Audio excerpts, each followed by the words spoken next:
Hey guys, TapDawg here with little Alchemist helper, and it's been a long time since I've talked to you guys. I'm so sorry.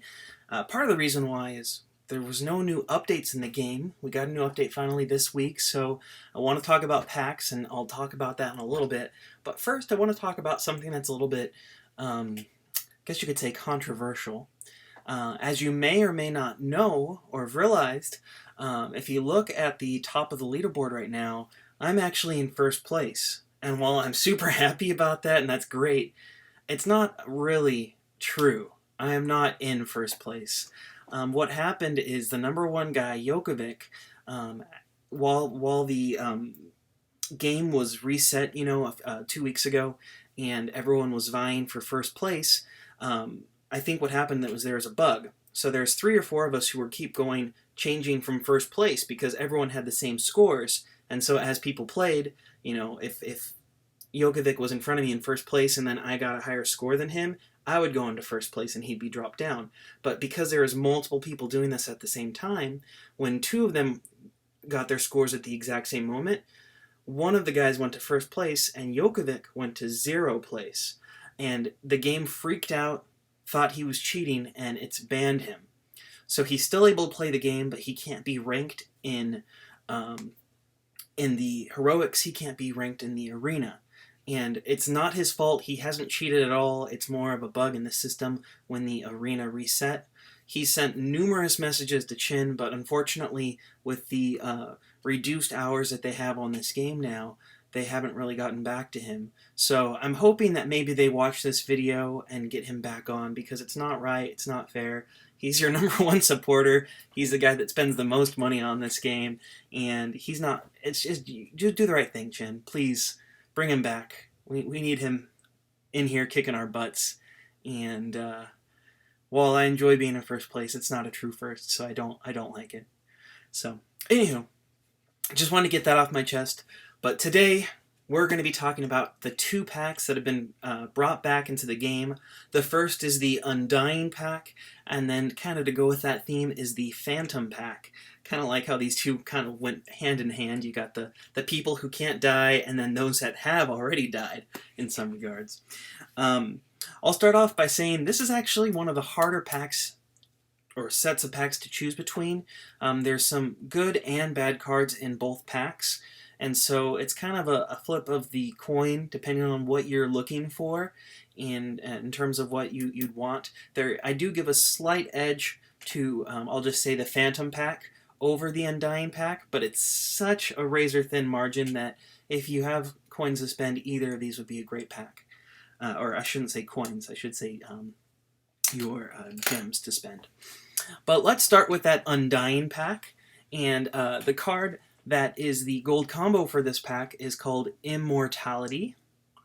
And I kind of like the picture there because it's kind of like an hourglass that just keeps turning. There's no end to it because life's not going to end for it.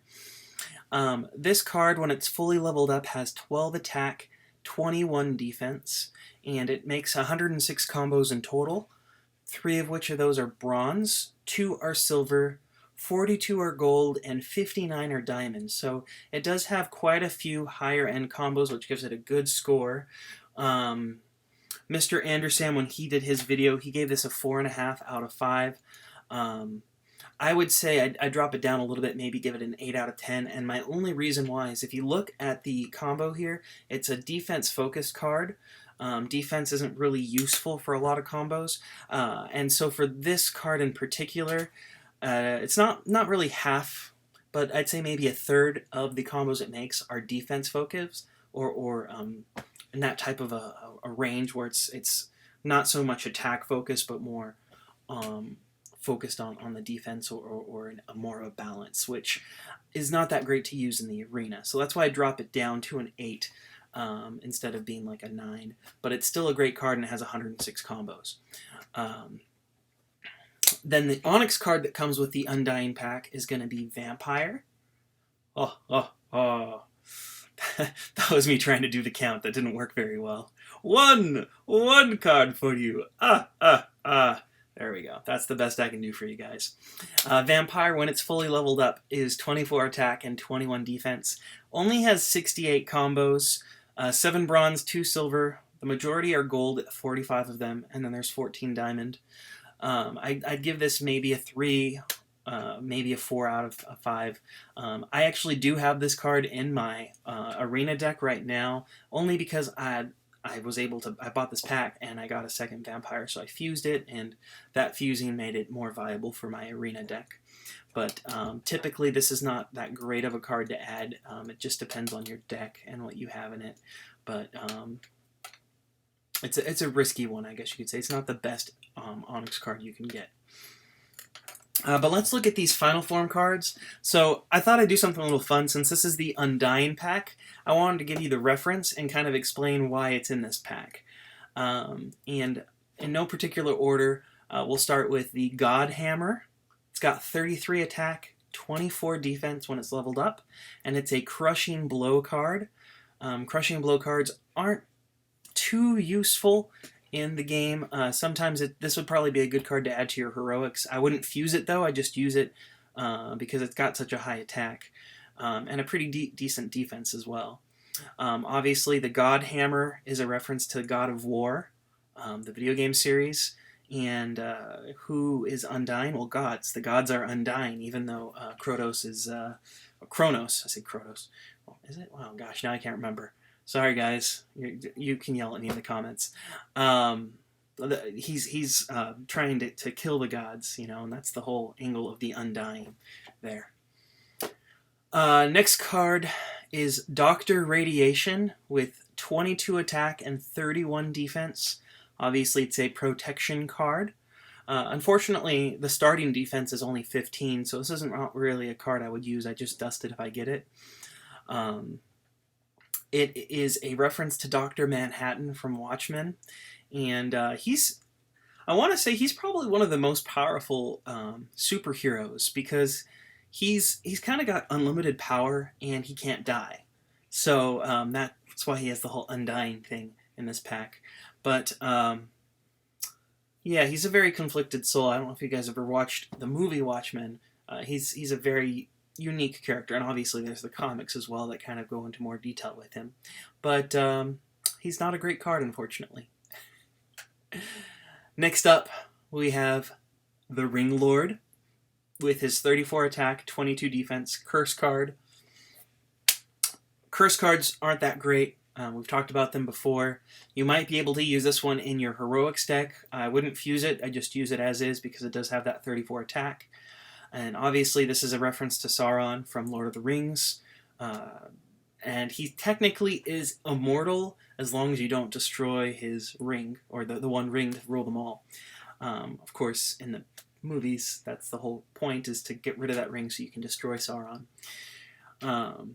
So, anywho, that's the Ring Lord. Next up, we have, Davy Jones. 29 attack, 26 defense, curse card. Now, he's been around longer than the Pirates of the Caribbean franchise, but that's kind of where he's been well known in the last decade or so. And as you might remember from the movies, he can't die, but whoever controls his heart controls him, and if you were to stab his heart, you could kill him, but you become Davy Jones. So that's how he is undying, because you can't permanently get rid of Davy Jones. So, anywho, this card being a curse card and having 29 attack, not good. Wouldn't use it in either deck. I'd dust it. Next up, you have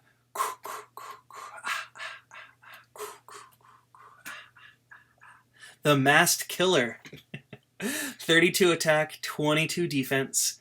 This is a counterattack card, which we don't get too many of these. And obviously it's an homage to Jason from Friday the 13th, and he can't die. Although if you play the Friday the 13th game, you can kill him in a very special way, which is kind of fun. But, you know, looking at this card, I can actually see some use for this in the arena if you're doing a tiebreaker deck, because he has high attack, and then if someone were to do their a critical strike attack on him and he uses his counterattack, you'd be able to kill them probably in one shot because of such a low defense. Like I said, it's 32 attack, 22 defense. So I definitely can see some fringe case uses for this if you have that tiebreaker deck in the arena. Otherwise, you could use this in heroics, like I said, for the other ones where you don't fuse it, you just use it. And so, yeah, it's a surprisingly useful counterattack. And then the next card is the Crow Revenant. 31 attack, 24 defense. This is a critical strike card. It's an okay critical strike card. It's not as good as the last card in this deck, but it is useful in both heroics and arena. So this could be used either spot. It's definitely not my first choice for that, but it is there. And obviously, it's a reference to the series The Crow, which is both a comic and a movie, which, if you know the story, the character who plays the Crow was a man who was killed, and he was brought back to life by this spirit animal, or crow. And he can't die because he's going back to get revenge on the person who killed him. So technically, he can't die because he's already dead, if that makes sense. So that goes with the Undying theme. And then finally, the last card in this pack is the Lycan King. He has 32 attack, 24 defense, and he's also a critical strike, so he's slightly better than the Crow Revenant. As you know, when you get the critical strike, it doubles, so instead of only getting 62 like the Crow Revenant, he gets 64 attack. So that's why he's a significantly better option of the two. That's the one you want to focus on for this pack, because he's good for arena and heroics. And then this one's kind of a stretch, but the Lycan is a werewolf, as you can see from the card. But werewolves are traditionally thought of as a immortal species. Obviously, you can kill them with a silver bullet, but other than that, you can't kill them. And I'm kind of scratching my head on this one. It's hard to give a specific reference for it. My best guess would be it's kind of an homage to Lucian from the Underworld series, because he was the leader of the Lycans. But that's very much a stretch. I don't know for sure, because it's just, that's the best option I could come up with. But if you have another option, please let me know on that. All right, we're going to skip over now to the Phantom pack. Woo! It's my best Phantom noise. And the gold combo card that comes with this pack is the Spirit gold combo card. It has 19 attack, 14 defense when it's leveled up. And it doesn't have as many combos as Immortality, but still pretty high. It's got 93 combos, 1 bronze, 2 silver, 31 gold, 59 diamond. So same amount of diamond combos as Immortality does. When Mr. Anderson made his video, he gave this a 4 out of 5, and I gotta agree, I think this is an 8 out of 10. So both Immortality and Spirit get 8 out of 10s. I think Spirit's the better combo card, even though it has less combos. The combos it makes are good, high-quality combos. So they're both 8s, though, but if you had to choose, if you're looking for a gold combo card, I slightly eke out Spirit. Mr. Anderson slightly ekes out Immortality, but it's kind of a, 6 of one and half a dozen of the other, where you can go either way. It just depends on your cards. I always recommend looking through Mr. Andersam's optimizer to see which of these two cards would be better for your deck specifically, because you might find out Immortality's better, or you might find out Spirit's better, and go with that way. But then we also have the Onyx combo card for this pack, which is Water. Water has 21 attack, 21 defense, so it's a pretty balanced card in that sense. It does have 109 combos, which is one of the higher end combos. 13 bronze, 11 silver, 41 gold, 44 diamond.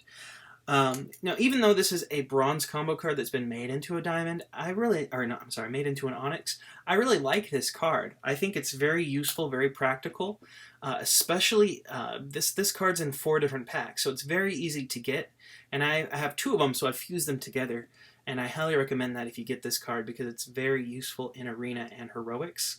I'd probably give this a 6 out of 10. While it's not the best Onyx combo card, and it comes as a bronze combo card before, so that's why it doesn't have as high of a combo meter as some of the other Onyx cards. I really like how many combos it has and how flexible it can be used. It's a very useful card in that sense. But now that we've talked about these, let's jump into the final forms for the Phantom pack. All of these have a Phantom reference, which makes sense. I'll kind of talk about those as we go through.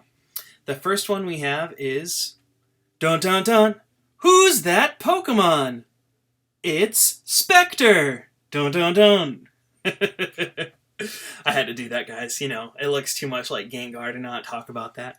But Specter here has 30 attack, 25 defense, and he's a critical strike card. And obviously, it's talking about Gengar, which is a spirit or a ghost Pokemon. So that kind of goes with the whole Specter vibe. Sorry, I've got a car outside making noises. Hopefully you guys don't hear that too bad. But let's go over to... Oh, sorry, didn't talk about this. So it is a critical strike card, but it's got 30 attack. So it's not the greatest of critical strike cards. Could be useful in your heroics, but probably not in your arena. Next up, we have the Spectral Dragon with 29 attack, 25 defense. Also a critical strike card. Now this is a reference to... I don't know how to say his name. It's either Ujin or Ugin. From Magic the Gathering. It's a spirit dragon, so again with the whole spectral theme or phantom theme being a spirit dragon, so it kind of goes with that. Next up we have the I'm sorry, I keep skipping over the most important part. Because it's only got 29 attack and it's a critical strike, I don't recommend using this in either pack. I would dust this card. Following that we have Spirit Bear, 29 attack, 26 defense, and this is a Crushing Blow card. Because it's Crushing Blow, I wouldn't use it. I'd probably dust it, just so you know. Now this card's a little bit tricky. There's two different things it could be referencing. It's either talking about the Kermode bear, which is a type of black bear that's all white. I know, black bear that's white makes no sense, but it could be that because that's actually known as a spirit bear because it's all white. Or it could be a reference to the Death Bear from the regular show. Granted, that bear doesn't have the little ghost look to it. So I lean more towards it being an homage to the Kermode bear, but it could be because, you know, Chin loves their anime and their cartoons. So that was the closest thing I could think of. But it could be something else too. If you guys know something that I don't know, please let me know what you think Spirit Bear could be. Next up, we have the Tomb Keeper with his 23 attack, 30 defense, and he is a curse card of all things. He's a reference to the Crypt Keeper from Tales from the Crypt. I used to try to watch that growing up. I definitely was not allowed to watch that at home. But when I could watch it, I did. So that was my best homage to the Crypt Keeper with his little evil laugh. Kind of sounded a little bit like Skeletor, though. So I don't know. Don't ask me. This card, when it starts, it only has 14 defense. But even though it's not a protection card, being a curse card, I would not use it. It's got a low defense. This would definitely be a card I would dust. Next up, we have, who you gonna call? Ghost Trapper! 32 attack, 25 defense, critical strike card. Obviously a reference to Ghostbusters. Definitely a great card. This is the best card from any of these packs to use for your heroics. Very similar to the Lycan King, but it has one extra defense point. So again, if you're looking for the best critical strike card, this is the best one from these packs. But it has the same amount of attack as the Lycan King, so either of those is a good choice. If you're looking for the best opportunity to get critical strikes, though, definitely the Undying pack. But I'll talk about that in a minute. So again, Ghost Trappers, 32 attack, 25 defense, critical strike. Good card for both heroics and arena. Next we have, to go along with the Ghost Trapper, is Oozer. 32 attack, 24 defense, absorb card. Great absorb card. Definitely good for your heroics pack. And obviously a reference to Slimer from Ghostbusters. So I liked how they kind of had both of those together in this pack. It was rather nice. This, like I said, be good for your heroics. Not good for arena, but I like that one. I definitely would be happy if I got that. And then the final card from these packs is the Haunted Armor. 23 attack, 33 defense, a protection card. Unfortunately, it only has 17 defense, so I'd probably dust this rather than use it in my deck. And there's no real necessary reference to this. There's just a lot of stories that use haunted armor in them.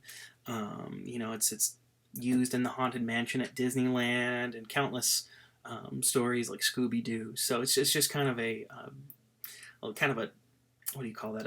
A trope, a TV trope, I guess you could say, where you'll have a show or a movie have the haunted armor in the haunted house that moves around on its own.